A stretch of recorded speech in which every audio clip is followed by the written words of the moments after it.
Assalamu alaikum. My name is Mohammed Saqaf from Section 4 Computer Organization and Architecture. This is our project named Computer Performance Benchmarking, and our lecturer is Dr. Ahmed Faris. And the name of our group is Idle the Eagle. Let's talk about our group members. First is Muhammad Rashidur Rahman, and the next is me. The last is Lian Kai Rong. And what our project talk, we can say it here in this introduction.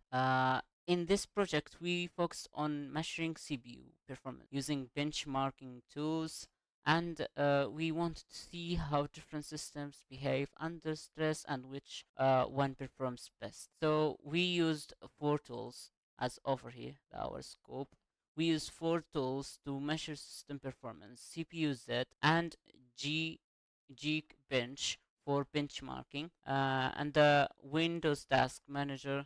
This Windows Task Manager for monitors real-time system performance process, uh, and the last thing is main tool partitional wizard disk. This for disk performance benchmark. So in general,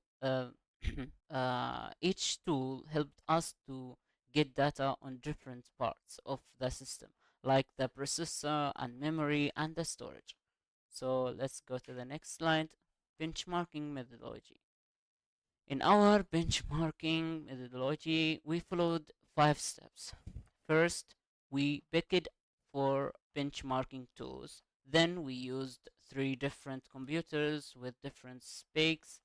We installed the tools, ran tests under different workloads, and finally we collected and analyzed the data. So, what about the table of the CPU Z is talking about the collection of our details of our three PCs. We found over this table that shows from all three systems, computer B has the fastest clock speed at about 4.6 gigahertz and uses DDR4 memory, and which is answer and which is newer and faster among those three PCs.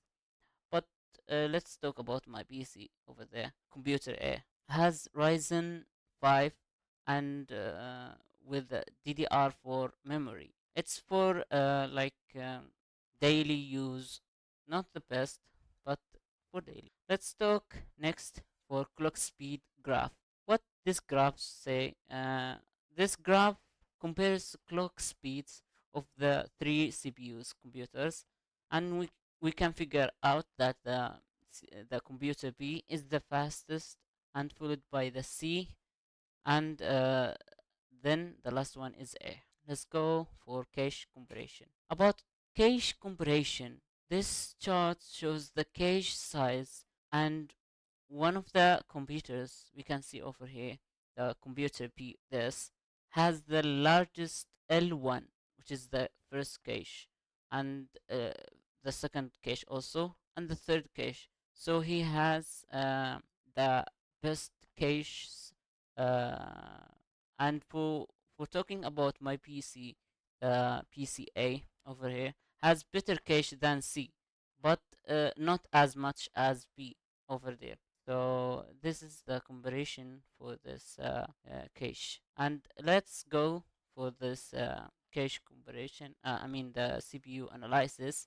Uh, from 3 results we over here. Okay, computer B always better. For computer B is best for multitasking and gaming and editing, and for my PC is good for daily use and basic multitasking. Computer C is more suitable for simple tasks like browsing and writing. I figure out this like this information and this description from looking at this details. I figure out, and we collected as we know. So this is the end on our on my present, and thank you for watching. Hello, doctor. I'm Dan Kairon. I'm sorry for doctor because I can't open my laptop camera because it's already got problem. Sorry. Hope doctor can forgive me. Okay. So let us start with the game batch result. Game batch provide us the score for both single core and multi core CPU performance. As you can see, the computer A using a Ryzen 5 3600 score the 1650 single core and 7586 multi core score. Is providing solid general performance, and computer B equipped with the Intel Core i7 13700 HS had the best result. It got the 2142 single core and 10350 multi core score. It's showing the excellent performance in both light and heavy tasks. And the computer C had the lowest result. It's got only 1556 single core and 5029 multi core score, indicating it's more suitable for basic or medium use. So this result clearly shows that computer B is the most powerful system overall, especially for multitasking or demanding software. As you can using the bar chart to see the result, on the y-axis representing the computer and x-axis representing the score. So clearly can see the computer B lead in both single core and multi-core performance. And we go to the mini tools partitioning result test. So for this test, we can see the sequential and random test. In sequential read and write test, computer B dominating again, reaching up to 2194 in write and 1465 in read at 32 KB kilobyte. And computer C performed well too, especially in writing with 1776 MB at 32 KB. And the computer A showed the weakest performance with only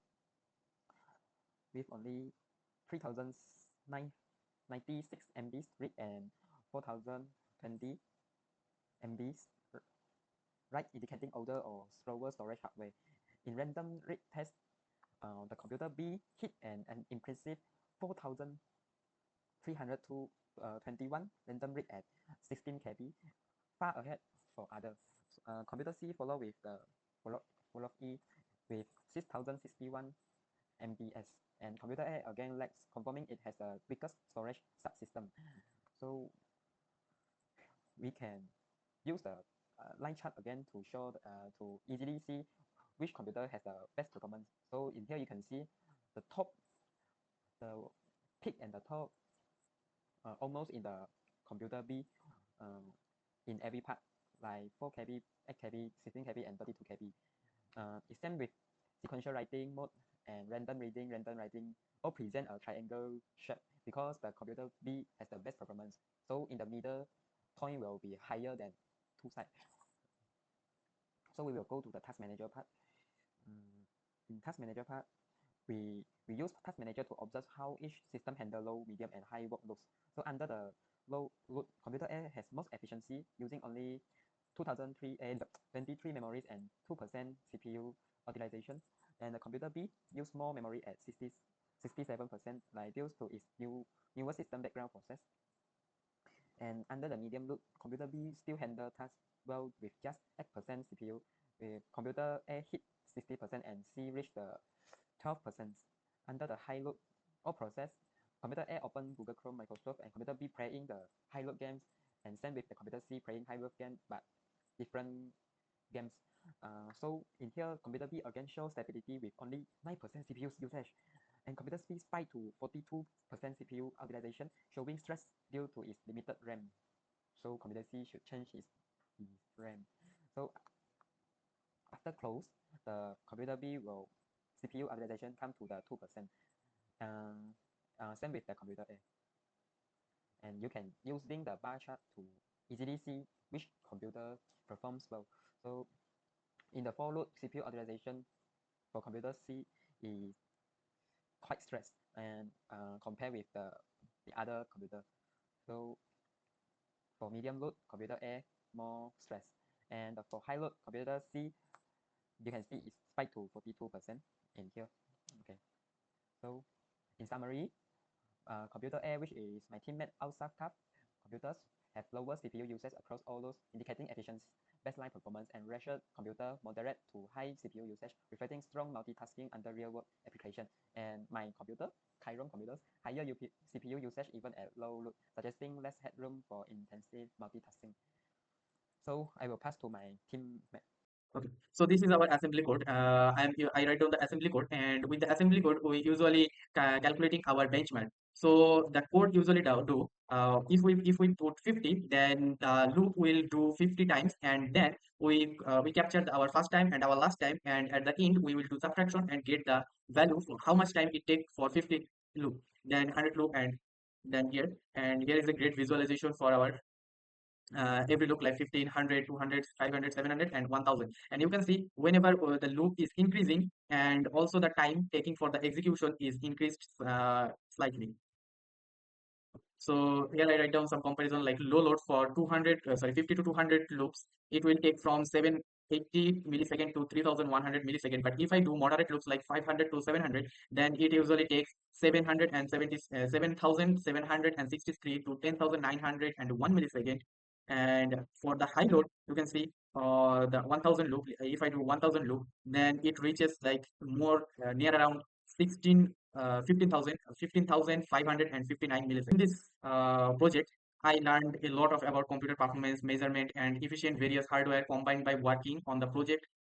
Like I use Task Manager, Geekbench, CPUJet, and Mini tools, and others. And for the using for the new tools, I need to do research by myself, like with the help of AI, and also need to watch some tutorials. And then there are some misconception in my mind. Then when I just go and go through this project and work with the project, and thus I feel okay, I had this misconception, and now I know the truth. And I also observe like how the RAM is working, and what is DDR5, DDR4, and other stuffs, and also the CPU, how the CPU work, like cache and data storage and other stuff. And also know what is Geekbench and multitasking score, single score, and other things. So this is my part. Thank you.